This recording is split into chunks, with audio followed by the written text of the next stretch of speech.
BFM Bourse, vos placements, nos conseils sur BFM Business. Le placement retraite, le PER, plan d'épargne retraite, qui a vu le jour il y a quelques semaines, quelques mois maintenant, ce PER va-t-il remplacer l'assurance vie pour vous aider à préparer votre retraite? Devez-vous le privilégier à l'assurance vie? Devez-vous préférer le PER à l'assurance vie pour bâtir votre avenir? On va poser la question très concrètement à Philippe Gourdelier. Il vient de nous rejoindre, cofondateur de Patrimea. Bonjour Philippe. Bonjour Guillaume. Pourquoi d'ailleurs le PER est-il, plan d'épargne retraite, donc est-il plébiscité depuis quasiment un an? Alors oui, les chiffres le montrent. Il y a eu énormément d'ouvertures de PER depuis son lancement, c'est-à-dire octobre 2019. Alors il est apprécié pour plusieurs raisons. Premièrement parce que c'est un produit clairement identifié retraite. Le gouvernement a mis en avant la loi Pacte. La retraite est une problématique importante pour les épargnants. Qu'est-ce que je vais avoir comme revenu? Comment je vais me constituer ces revenus? Et le PER, plan d'épargne retraite, est un produit clairement identifié retraite. Donc il y a de l'intérêt pour avoir des revenus issus de placements financiers lorsqu'on sera à la retraite. Et le PER en fait partie. Ensuite, il y a un autre avantage pour le PER, c'est qu'on a un avantage fiscal. On a une réduction d'impôt qui n'est pas négligeable puisque vous êtes dans la tranche à 30% par exemple, pour en parler après. Eh bien, vous pourrez avoir une économie d'impôt de 30% des sommes investies dans ce PER. Ensuite, il y a eu un point fondamental dans ce PER, c'est qu'on peut sortir en capital au moment de la retraite. Ça c'est nouveau. Voilà, c'est nouveau. On sait que la plupart des placements retraite, type le PERP ou autre, étaient une sortie en rente ou une fraction en capital. Ça avait du mal à plaire. Et bien maintenant, c'est du 100% en capital au moment de la retraite. Et même pendant la phase d'épargne, on a des cas de sortie en capital qui sont intéressants. Et enfin, on a un point qui est intéressant aussi, c'est qu'on a accès au PER, on peut le gérer en ligne, on peut le consulter, donc il y a de la transparence. Via l'assurance vie aussi d'ailleurs, on peut investir dans le PER via l'assurance vie ou ce sont deux mondes différents? Non, ce sont deux mondes différents. Voilà. Il y a D'où ce match, le PER ou l'assurance vie, est-ce qu'on doit choisir? En tout cas, on peut choisir entre ces deux placements. Sur le plan d'épargne retraite, on va revenir sur l'avantage fiscal dont vous nous parliez, mais quand même, soyons francs, dans un pays comme la France, un placement simple, ça tient du miracle. Et là, on a un placement simple. C'est la simplicité, la première vertu du PER peut-être. C'est ça, on a un placement simple, clairement identifié. Un rappel, imaginez Monsieur Dupont, qui, il y a 20 ans, était dans une société. La société lui avait ouvert un article 83, le fameux article 83. Beaucoup de gens ne savent même pas qu'ils en ont un, ou alors ils ne savent même pas ce qu'il y a à l'intérieur. Ensuite, il est parti de cette société, il s'est ouvert un PERP. Parce que son conseiller en gestion de patrimoine ou un banquier lui avait dit ouvrez un PERP, ça sera bien. Après, il a bifurqué, il s'est retrouvé aussi dans une autre société, il avait un PERCO, donc un plan d'épargne retraite pour entreprise. Il a toute la panoplie, le pauvre, il est équipé jusqu'à Noël. Par contre, ce qu'il faut bien voir, c'est que quand il va se retrouver à la retraite, il va se dire mince, j'ai ces 3 placements, qu'est-ce que j'en fais? Eh bien maintenant, c'est terminé, on a le PER, il peut transférer son article 83 sur le PER, il peut transférer son PERP sur le PER, il peut regrouper ses placements pour avoir un seul placement retraite, le PER. Donc ça c'est simple, c'est visible, ça offre de la transparence. C'est la même chose aussi par exemple pour ceux qui ont ou qui avaient des contrats Madelin, des Madelin agricoles ou des Madelin traditionnels, ils peuvent les transférer, des préfonds, des Corem, tout cela ils peuvent les transférer et gagner en visibilité et en transparence avec un seul placement, le PER. Bon, mais l'avantage fiscal dont vous nous parlez, est-ce qu'il est si incitatif que cela? Parce qu'on en parle beaucoup à l'entrée de l'avantage fiscal, mais à la sortie, est-ce qu'il est si énorme l'avantage fiscal pour ceux qui auront investi dans le plan d'épargne retraite, le nouveau PER? Alors, si on parle de l'avantage fiscal à l'entrée et de l'avantage fiscal à la sortie, ou tout du moins c'est pas un avantage fiscal, mais la fiscalité à la sortie, à l'entrée, ce qui est incitatif, c'est que en plaçant de l'argent, si on place 10 000 euros et qu'on a un salaire de l'ordre de 3 000 euros par mois, eh bien on va pouvoir économiser 10 000 euros que multiplie 30%, puisque c'est la tranche marginale d'imposition dans laquelle on est, si on est célibataire par exemple, eh bien on va économiser 3 000 euros l'année de la souscription. Donc c'est pas neutre, on aura une économie d'impôt de 3 000 euros. Ça ne rentre pas dans le plafonnement des niches fiscales. Le fameux plafonnement des niches fiscales, c'est simple, on est plafonné à hauteur de 10 000 euros. Ce qui veut dire que vous avez une femme de ménage, vous avez des enfants qui font des études au collège ou bien à l'école primaire, etc. Tout cela, ce sont des avantages fiscaux qui se cumulent. Et on ne peut pas aller au-delà des 10 000 euros. Avec le PER, ça ne rentre pas là-dedans.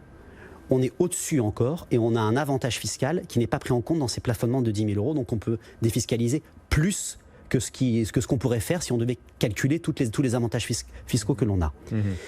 Ça ne rentre pas dans l'IFI, même si on investit dans des supports immobiliers à l'intérieur. Donc ça, c'est quand même aussi intéressant pour celui qui veut diversifier son PER sur des supports immobiliers, qui se dit, je vais être imposé sur la fortune immobilière. Bon, mais à la sortie, vous le disiez vous-même, il n'y a pas d'avantage fiscal à la sortie. Donc c'est vraiment à l'entrée, attention. Voilà, à la sortie, il y a une fiscalité, c'est-à-dire qu'on paye une fiscalité qui est l'équivalent d'une pension retraite. Donc on peut se dire, ce que je donne d'un côté, je le repère de l'autre. C'est ça. Oui, mais à la sortie, on ne sera peut-être pas dans la même tranche d'impôt. Oui, parce qu'à la retraite, généralement, on baisse de tranche, donc on sera moins fiscalisé. On sera moins fiscalisé. Et ce qu'il faut savoir, c'est qu'on aura gagné de l'argent si notre PER, la valeur de notre PER progresse sur de l'argent qu'on aurait dû normalement donner en impôt. Donc je vous donne un simple exemple. Vous investissez 100 € sur un PER au départ, c'est un peu l'équivalent d'investir 70 € sur un contrat d'assurance vie, puisque la différence, ça sera l'impôt que vous n'aurez pas payé, que vous aurez capitalisé dans votre PER. La différence fiscale, c'est que les 70 € que vous auriez investis dans l'assurance vie, ils équivaudraient sur un PER à 100 €. Bon. Voilà. Donc ça, c'est assez parlant quand on l'exprime comme ça. Justement, on poursuit ce match PER ou assurance vie pour préparer sa retraite. On peut parler aussi quand même du blocage de l'argent. On parle de produits retraite, donc pour investir a priori à long terme. Lequel des deux est-ce qu'il faut privilégier sur le blocage? Lequel des deux est le plus contraignant dans la durée? Alors là, c'est point pour l'assurance vie quand même, parce que l'assurance vie, l'argent n'est jamais bloqué, même avant 8 ans. Je le redis, les Français, malheureusement, les épargnants, pensent que l'argent dans un contrat d'assurance vie est bloqué les 8 premières années. C'est inexact. On fait ce que l'on veut de son argent sur un contrat d'assurance vie. Maintenant qu'il y a la flat tax, c'est-à-dire que la fiscalité sur l'imposition sur les plus-values est de 30% les 8 premières années, vous pouvez prendre, retirer. Ça ne changera rien si vous le faites au bout de 3 ans, 4 ans, 7 ans. 8 ans, il y a un petit avantage fiscal, mais il est mineur.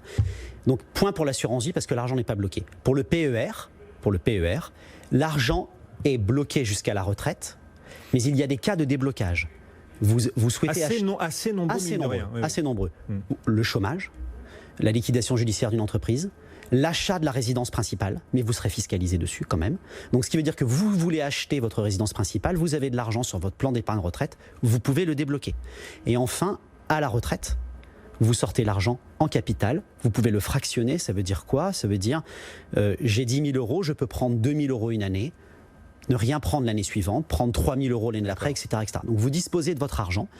Alors oui, l'assurance vie, on n'est pas bloqué, mais finalement, quand on discute avec les épargnants, on se rend compte que le blocage, c'est pas forcément un frein. Pourquoi? Parce que comme ça, vous y touchez pas.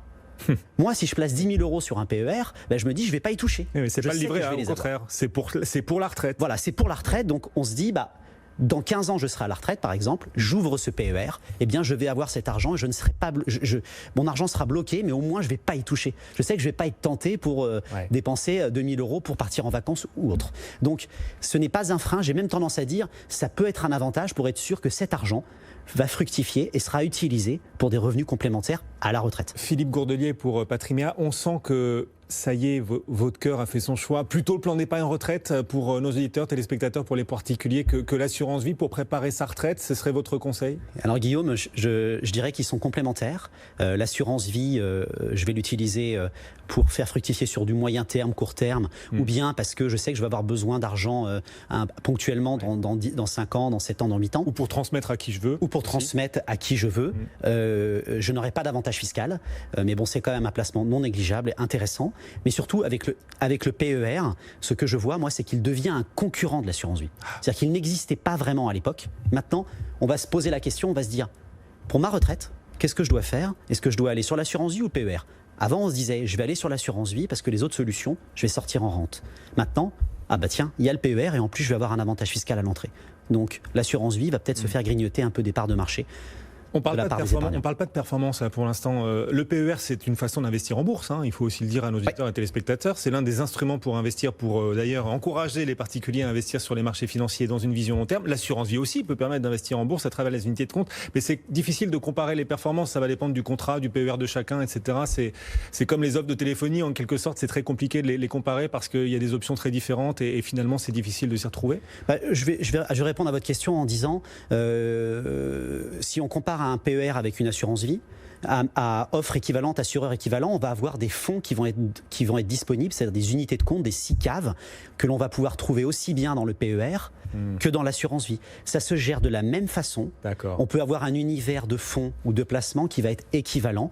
Donc vraiment, ce sont des particularités extra hors de la liste des fonds qu'il va falloir regarder, plus que l'univers de fonds. Donc non, j'ai envie de dire un point partout pour le PER et l'assurance vie, si on compare l'univers de fonds accessible. Je crois qu'il y a des incitations jusqu'à la fin de l'année pour transférer, pour ceux qui ont une assurance vie de plus de 8 ans, pour transférer, basculer votre assurance vie de plus de 8 ans vers le PER. Je crois que c'est-à-dire c'est un mécanisme, on ne va pas prendre son contrat d'assurance vie et le mettre dans un PER, c'est juste qu'on va pouvoir bénéficier d'une incitation en termes de plus-value pour pouvoir dire, voilà, je clôture cette assurance vie et je vais avoir un doublement de la plus-value. C'est un peu technique, je ne sais pas si les épargnants vont le faire, c'est une possibilité, mais c'est pas ça qui va faire en sorte que le PER va bondir cette année, c'est plus parce de par les caractéristiques dont on vient de parler. Philippe Gourdeuil, cofondateur de Patriméa, qui va nous accompagner aussi tout à l'heure, d'ailleurs, dans le club à partir de 17h. On parlera notamment du PEA jeune qui semble vous séduire également et qu'on peut sans doute conseiller à nos auditeurs et téléspectateurs. On en reparlera tout à l'heure. On est sur tous les placements chaque après-midi sur BFM Business, BFM Bourse